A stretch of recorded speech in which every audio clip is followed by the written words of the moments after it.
महत्त्वाच्या बातमीने सुरुवात करूया। चर्चेतली बातमी अशी की इथेनॉल निर्मितीवर केंद्र सरकारनं निर्बंध मागे घेतलेत आणि उद्यापासून निर्बंध मागे घेण्यात आलेले आहेत। 15 दिवसांच्या आत निर्बंध मागे घेतल्यामुळे साखर कारखानदारांना मोठा दिलासा मिळाला।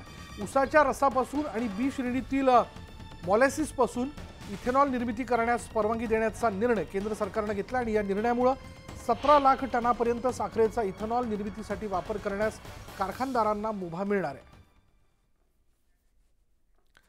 याविषयी आपण बोलणार आहोत। आमचे प्रतिनिधी ज्ञानेश्वर साळोखे आता क्षणाला आपल्या बरोबर आहेत। ज्ञानेश्वर, पश्चिम महाराष्ट्र हा साखरपट्टा म्हणून ओळखला जातो। साखरेच्या उत्पादनासह इथेनॉलची निर्मिती देखील एक पूरक भाग म्हणून कारखानदारांना फायदेशीर ठरत असते।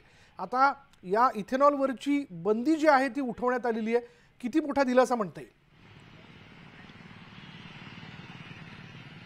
विशाल, खरं तर गेल्या काही वर्षापासून साखर कारखानदारी साखर उत्पादनासोबत इथेनॉल निर्मितीकडे वळली होती आणि त्याचा मोठा फायदा आहे तो साखर कारखानदारीला झाला होता आणि परिणामी साखर उत्पादक म्हणजे जे ऊस उत्पादक शेतकरी आहेत त्यांना सुद्धा चांगला दर आहे तो मिळत होता। मात्र एकूणच यासारख्या सगळ्या गोष्टीला सरकार सुद्धा प्रोत्साहन आतापर्यंत देत होतं।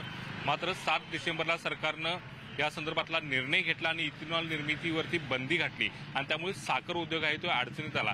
खरं तर ही बंदी घालत असताना जे यावर्षी साखर उत्पादन आहे ते घटणार आहे, त्यामुळे साखरेचे जे बाजारातले भाव आहेत ते वाढण्याची भीती आहे ती राज्य सरकार आणि केंद्र सरकारला होती आणि त्याचमुळे अशा पद्धतीचा निर्णय घेतला गेला का असा राजकीय आरोप सुद्धा यावरती झाला होता। आणि एकूणच या संदर्भात सहकार मंत्र्यांना सुद्धा पश्चिम महाराष्ट्रातले असू दे किंवा राज्यभरातले सगळे साखर कारखानदार आहेत ते भेटले होते आणि सहकार मंत्र्यांनी या संदर्भात पंतप्रधान आणि अमित शहा यांची भेट घेण्याचं आश्वासन सुद्धा दिलं होतं आणि त्यानंतर काही साखर कारखानदार आहेत ते भेटीला सुद्धा गेले होते आणि या भेटी दरम्यान आहे ते साखर उद्योगासमोरच्या अडचणी आहेत ते प्रामुख्याने मांडण्यात आले। त्यानुसार मंत्री समितीची नुकतीच बैठक आहे ती झाली आणि या बैठकीमध्ये इथेनॉल निर्मितीवरचे निर्बंध आहे ते हटवले गेलेले आहेत। त्यामुळे साखर कारखानदारीला हा मोठा एक दिलासा आहे तो मिळाल्याचं या ठिकाणी पाहायला मिळते।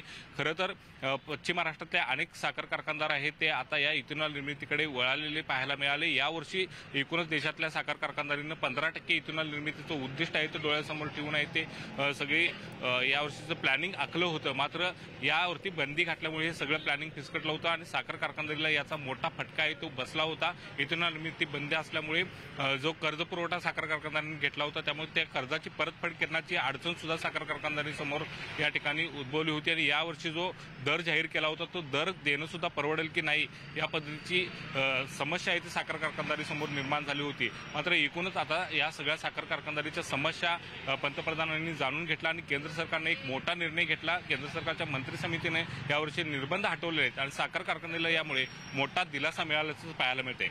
विशाल, धन्यवाद ज्ञानेश्वर या सगळ्या तपशिलाबद्दल।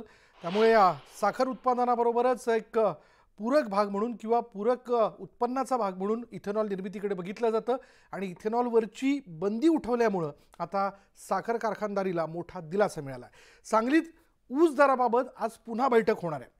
ऊस दराच्या संदर्भात स्वाभिमानी शेतकरी संघटनेने केलेल्या आंदोलनानंतर 2 कारखान्यांनी ऊस दर जाहीर केला। मात्र जिल्ह्यातील इतर साखर कारखान्यांनी दर जाहीर न केल्यास काटाबंद आंदोलन करू असा इशारा जो आहे तो स्वाभिमानीकडून देण्यात आला आहे आणि याच संदर्भात जिल्हा प्रशासनाने ऊस दराबाबत तोडगा काढण्यासाठी कारखानदार आणि शेतकरी संघटनांची बैठक बोलावली आणि त्यामुळे या बैठकीत काही तोडगा निघतो का हे पाहणं महत्त्वाचं ठरणार आहे।